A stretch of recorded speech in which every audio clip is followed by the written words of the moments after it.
ஏண்ணே பொண்ணு புதுசா இருக்கு, என்ன கதை? பொண்ணா? தம்பி நீ 10 பரோட்டா சாப்பிட்டா அவளுக்கு ஒரு முட்டை கொடுத்துக்கலாம். 10 பரோட்டா காசு தர வேண்டாம். அப்படியாண்ணே? தம்பி நீ அப்படி 10 பரோட்டா சாப்பிடலாம், 20 பரோட்டாக்குள்ள காசை கொடுத்துட்டு போயிடலாம்.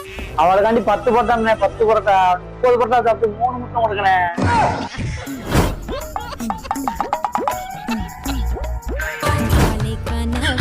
காதல் கொண்டேன்.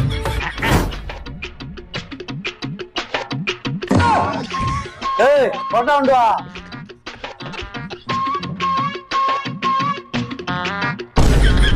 ஆசை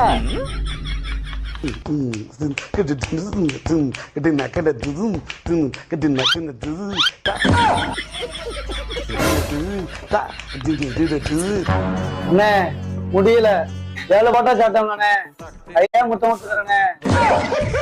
கையிலையா செருப்பால் அடிப்பேன்.